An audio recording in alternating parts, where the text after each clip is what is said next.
Day 15 of 30 of teaching you how to take care of a new houseplant every day. Yesterday we did the fiddle-leaf fig and I taught you how to keep it full from top to bottom. But today, by popular demand in the comments, we've got the Dieffenbachia.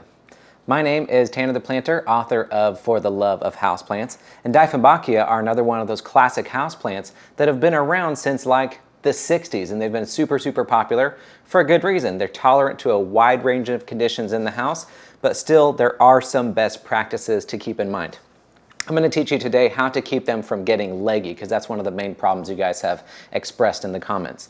Let's first start off with the soil. You can see down here that the chunkiness of the stems right here, these kind of turn into like sort of canes almost. They're really thick, so they have a little bit of ability to store water in these canes, and for that reason I like to give them more of a chunkier soil. Their roots are also kind of thick and fleshy as well, so I like to give them a chunky soil mix. So that's general purpose soil mixed with orchid bark and mixed with perlite. Something that's really nice and airy in there is going to be perfect for the Dieffenbachia, and that's really going to help you keep them from preventing root rot when you're growing them indoors.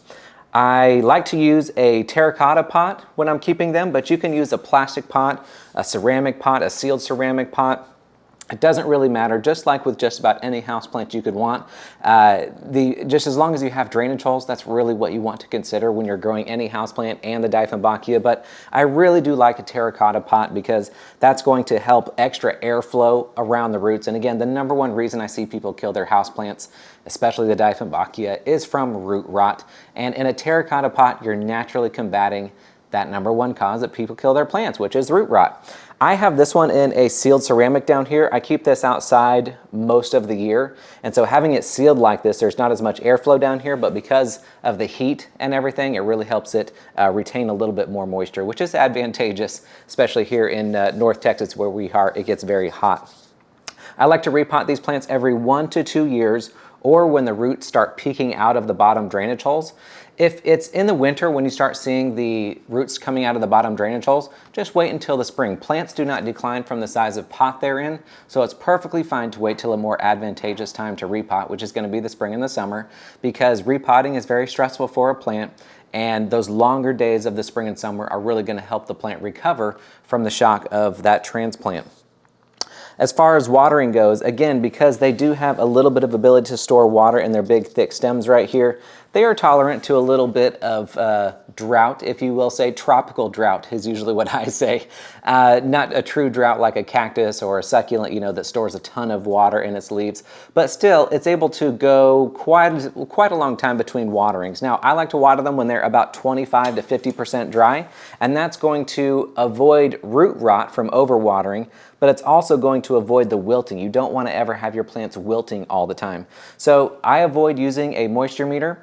I know a lot of people recommend them out there, but moisture meters, scientifically, they fail all the time. They give you bad readings, they give you false readings.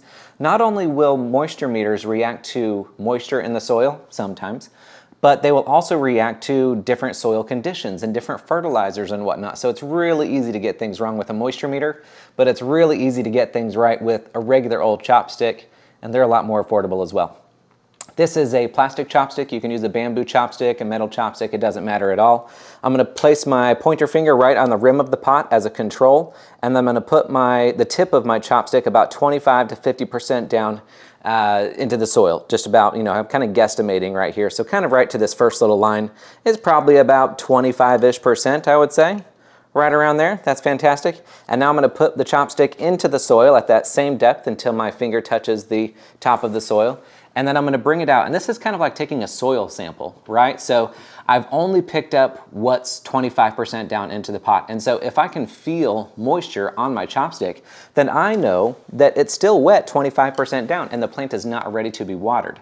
I recommend checking back every few days, and if you put the chopstick down 25 to 50% and it comes out dry, then give the plant a thorough soak. That's your job every time a plant is ready to be watered. You can give the plant a thorough soaking. Now, it doesn't matter if you water from the bottom or the top. The plant doesn't care at all. No plants do. All they really care about is if their soil is properly watered when it needs to be watered. What I will say, if you make it a habit of bottom watering all the time, which is where you place the plant in a tray of water and let it suck it up from the bottom, Two things about that, okay? You want to make sure that you're getting a full and thorough saturation. Bottom watering is a fantastic way to do that. I want you to keep it in that water. I want you to keep it sitting in water until the water has a chance to travel all the way up to the very top of the soil. That's going to make sure that you are saturating all of the root ball and getting all of the roots, the water and nutrients that it really, really needs.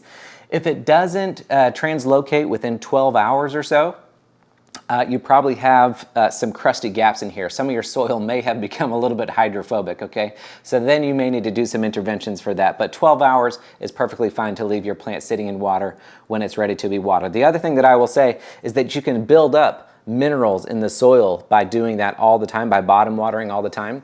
So if that's your main source of watering, if that's your main method of watering, then I would recommend you taking a distilled water or a reverse osmosis water, you know, every few months or something, and water from the top. And that's going to flush out all of those excess salts and minerals so they don't build up and cause problems with your roots. Now, this is one of the plants that is most well known to be highly toxic to your pets, okay? So this is one of those deadly few house plants. So if you have some pets that are around the house, make sure they cannot get to it, or maybe just don't have one in your house at all. Because yeah, this one is definitely one of the big deadly ones. Now, this is the main way to keep your plant from getting leggy. First of all, I cannot stress this enough, you guys. This plant is not very old. This has been in my collection only for maybe 6 months or so. And when I got it, it started out just as a couple of big stalks right here in the middle. And the reason it's able to fill out so quickly like this is, yes, I'm following the directions that I'm, telling you right here and about to tell you about the light as well. But also, I bought this plant from a reputable quality grower.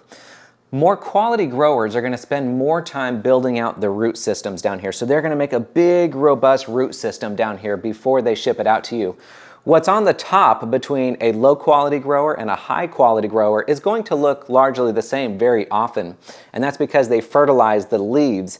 But a quality grower is going to spend a longer amount of time. They're going to take more time to build out that plant, and more specifically the roots. They're going to take more time to build out the roots. And why this is important is because when that low quality grower sends their plant off to the store and they don't have a big built out root system and they're no longer in a greenhouse anymore, it's going to take them a long time to acclimate inside your home because they don't have the amount of roots to keep up with the foliage that they have on top because you don't have greenhouse conditions, right? So a plant that already has the big built out root system is going to do much better inside your house. And you can see how well this plant has done for me just over the past 6 months, putting off a ton of suckers and putting off a ton of new leaves. This thing is just going like gangbusters. This is from the grower that also grows for the satinpothos.com. They are massively good growers, and I just can't say enough about this plant. And actually, this is a plant that they created and brought to market, which is kind of fun and cool. So, the type of light that a Dieffenbachia needs. This is why they're some of the most popular houseplants out there and have been for decades. I told you they're super easy to grow. This plant can survive a low light, and a lot of you put them in low light. But remember, the lower the light that you put any houseplant in, the less room for error you're going to have. Less room for error in the watering department specifically, and the plant is just overall going to be weaker. So even though it can survive it, I don't recommend it. I recommend putting it in bright light, and you're going to read your bright light by getting a foot candle reader, okay? This is a light meter that reads foot candles. You place the sensor right here where the leaves are, and you're going to get a light candle or a foot candle reading. You want to get 1,000 foot candles of light for 4 hours per day. If you're using a grow light, I recommend bumping that up to 12 hours per day, okay? And this is how you're going to prevent it from getting leggy, because leggy plants become leggy because they're in too low of light. All right, everybody, that is your care instructions for the Dieffenbachia. Let me know in the comments what plant you think I should do next. And if you want my guide to 150 of the most popular houseplants and their lighting and their watering, go to tannertheplanter.com. It has gotten some great reviews so far. That is the recipe book for all of the plants in your collection.